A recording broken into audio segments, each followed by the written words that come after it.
Hi all, welcome to another episode of Friday facts. കഴിഞ്ഞ എപ്പിസോഡിൽ നമ്മൾ കണ്ടത് ഡെർമറ്റോഫൈറ്റോസിസ് അഥവാ വട്ടച്ചൊറി എന്ന ഫംഗൽ ഇൻഫെക്ഷനെ പറ്റിയാണ്. ഇന്നത്തെ വീഡിയോയിൽ നമ്മൾ പരിചയപ്പെടാൻ പോകുന്നത് ഇതുപോലെ വളരെ കോമൺ ആയ മറ്റൊരു ഫംഗൽ ഇൻഫെക്ഷനെ പറ്റിയാണ്. ഏതാണെന്ന് നോക്കിയാലോ. പിറ്റീരിയാസിസ് വേഴ്സിക്കള്ളർ. പേര് കേട്ട് ആരും പേടിക്കണ്ട, ഇത് വളരെ സാധാരണമായി കണ്ടുവരുന്ന ഒരു ഫംഗൽ ഇൻഫെക്ഷൻ. ഈ ഇൻഫെക്ഷനെ നമ്മൾ പൊരിയുണ്ണി, തേമൽ, ചുണങ്ങ് എന്നീ പേരിലാണ് വിളിക്കാറ്. നമ്മളുടെ എല്ലാവരുടെയും ശരീരത്തിൽ നോർമലി കാണപ്പെടുന്ന മാലസേസിയ വിഭാഗത്തിൽപ്പെടുന്ന ഫംഗസ് ആണ് ഈ അസുഖം ഉണ്ടാക്കുന്നത്. കൂടുതലും കുട്ടികളിലും ചെറുപ്പക്കാരിലുമാണ് ഈ ഇൻഫെക്ഷൻ കാണുന്നത്. എന്നിരുന്നാലും അമിതമായി വിയർക്കുന്നവർ, ഒരുപാട് നാൾ ഓയിലി ആയിട്ടുള്ള സ്കിൻ പ്രോഡക്ട്സ് യൂസ് ചെയ്യുന്നവർ, ശരീരത്തിൻ്റെ പ്രതിരോധ ശക്തി വളരെയധികം കുറഞ്ഞവരിലും ഈ അസുഖം കാണപ്പെടാറുണ്ട്.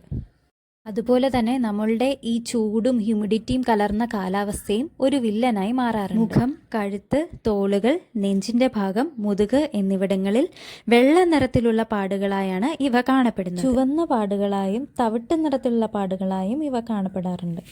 പക്ഷേ ഇതുകൊണ്ടുണ്ടാകുന്ന വെള്ളപ്പാടുകൾ മാറാൻ കുറച്ച് കാലതാമസമെടുക്കും. അതിനായി നിങ്ങൾ ക്ഷമയോടെ കാത്തിരിക്കേണ്ടി. ആന്റിഫംഗൽ മരുന്നുകൾ ഉപയോഗിച്ച് പൂർണ്ണമായും ചികിത്സിച്ച് ഭേദമാക്കാവുന്ന ഒരു അസുഖമാണിത്.